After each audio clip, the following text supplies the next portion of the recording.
Hello students, welcome back to my channel. और आज हम एक्सरसाइज 8 के एग्जाम्पल 2 डिस्कस करेंगे। Show that diagonals of are rhombus are perpendicular to each other. देखिए, rhombus होता क्या है, सबसे पहले हमें ये समझना है। रोम्बस एक ऐसा पैरेललोग्राम होता है जिसके सारे साइड्स यानी कि चारों साइड से इक्वल होती है। ठीक है, अब हमें ये प्रूव करना है कि इसकी जो डायगोनल्स हैं वो एक दूसरे के परपेंडिकुलर हैं। और कोई भी डायगोनल जब परपेंडिकुलर होता है, इसका मतलब ये होता है कि वो एक दूसरे को इक्वल पार्ट्स में डिवाइड करते हैं। ठीक है, यानी कि एक दूसरे को बाइसेक्ट करते हैं। अब हमें इसको ये प्रूव करना है। तो सबसे पहले तो हम ये लिख लेते हैं कि हमें क्या क्या गिवन है। हमें पता है कि ये रोम्बस है, तो हम यहाँ लिख सकते हैं कि A D equals to D C equals to B C equals to A B. Reason लिख देंगे कि सिंस ABCD इज रोम्बस।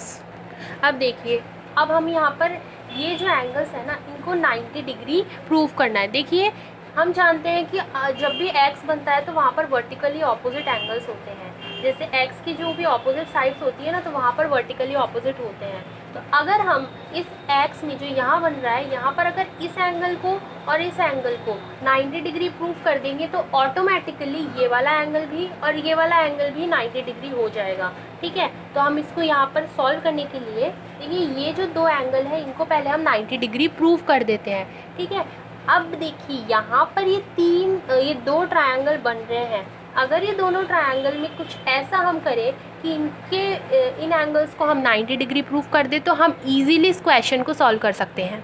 यहाँ पर हम कॉन्ग्रुएंसी का यूज़ करते हुए इस क्वेश्चन को सॉल्व करेंगे। ये दो ट्रायंगल्स हैं, इनको हमें कॉन्ग्रुएंट प्रूव करना है। कॉन्ग्रुएंट कैसे प्रूव करते हैं ये हमने लास्ट चैप्टर में, यानी कि इस बुक का जो पिछला चैप्टर है उसमें हम पढ़ेंगे। ठीक है, हम इसको सॉल्व करते हैं। देखिए, कॉन्ग्रुएंसी का मतलब ये होता है कि अगर जैसे दो फिगर्स हैं, अगर वो एक दूसरे को पूरी तरह से ओवरलैप कर ले, जैसे हमारे हैंड्स है वो पूरी तरह से एक दूसरे को ओवरलैप कर लेते हैं, यानी कि वो एक दूसरे के कॉन्ग्रुएंट है। ठीक इसी तरह से हमें कोई भी तीन चीज़ें प्रूव करके हम दो फिगर्स को कॉन्ग्रुएंट प्रूव कर सकते हैं।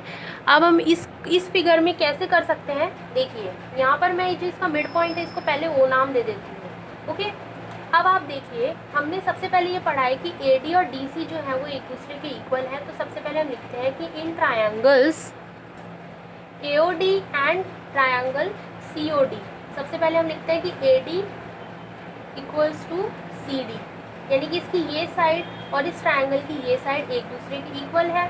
इसके बाद हम लिखेंगे कि एंगल OD और OD, यानी कि इन दोनों की जो म्यूचुअल साइड है एक दूसरे की कॉमन है। तो हम लिख देंगे कि angle side OD equals to side OD। ठीक है, अब इसके बाद आप देखिए, हमने एक प्रॉपर्टी पढ़ी थी कि पैरेललोग्राम के जो डायगोनल्स होते हैं वो हमेशा एक दूसरे को बाइसेक्ट करते हैं, मतलब दो इक्वल पार्ट्स में डिवाइड कर देते हैं। इसका मतलब ये जो डायगोनल्स हैं वो एक दूसरे को इस तरह से काट रहे हैं कि ये पार्ट और ये पार्ट और ये पार्ट और ये पार्ट एक दूसरे के इक्वल हैं। तो उस प्रॉपर्टी से हम लिख सकते हैं कि ये वाली side OA is equal to this side OC। ठीक है, हमने ये तीन चीज़ें इन दोनों ट्रायंगल्स की कॉन्ग्रुएंसी प्रूव करने के लिए लिख दी है। इसका मतलब हम लिखेंगे यहाँ पर फ्रॉम SSS, क्योंकि हमें यहाँ पर तीनों साइड्स को सेम प्रूव किया है, तो हम लिखेंगे SSS congruency rule. Triangle AOD is congruent to triangle COD, ये कॉन्ग्रुएंसी का साइन होता है। ओके, इसके बाद हम यहाँ पर हमने देखा कि हमें क्या मिला कि ये जो दोनों ट्रायंगल्स हैं ये एक दूसरे के कॉन्ग्रुएंट है। इसका मतलब इनका हर एक एंगल भी इक्वल होगा। ये जो एंगल है जो इस OD के एडजेसेंट बन रहे हैं, ये दो एंगल, यानी कि कौन कौन से angle, angle AOD and angle COD। अब क्योंकि ये दोनों ट्रायंगल्स इक्वल है, इसका कॉन्ग्रुएंट है, इसका मतलब इनका हर एक एंगल इक्वल होगा। तो उस कॉन्ग्रुएंसी प्रूव करने के बाद हम ये इजीली कह सकते हैं कि ये वाला एंगल और ये वाला एंगल एक दूसरे के इक्वल है। ठीक है, अब इसके बाद आप देखिए, यहाँ पर जब भी कोई भी स्ट्रेट लाइन पर इस तरह का कोई एंगल होता है ना, तो उन दोनों एंगल्स का सम, सपोज ये एंगल P और Q है, तो इन दोनों एंगल्स का सम हमेशा 180 डिग्री होता है। ठीक है, तो उस रूल से, क्योंकि ये एक स्ट्रेट लाइन पर ये दोनों एंगल्स बन रहे हैं, तो हम ये इजीली कह सकते हैं कि angle AOD plus angle COD equals to 180 degree.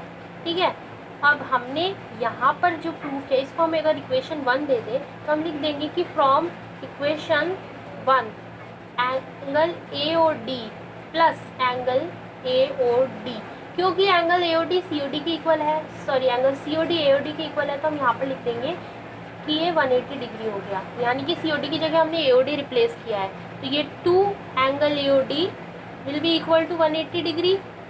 और इस तरह से हम लिख देंगे कि angle AOD will be 180 degree का हाफ हो जाएगा ये, तो ये 90 डिग्री का हो जाएगा। तो यानी कि जो हमारा एंगल है AOD ये 90 डिग्री का हो गया।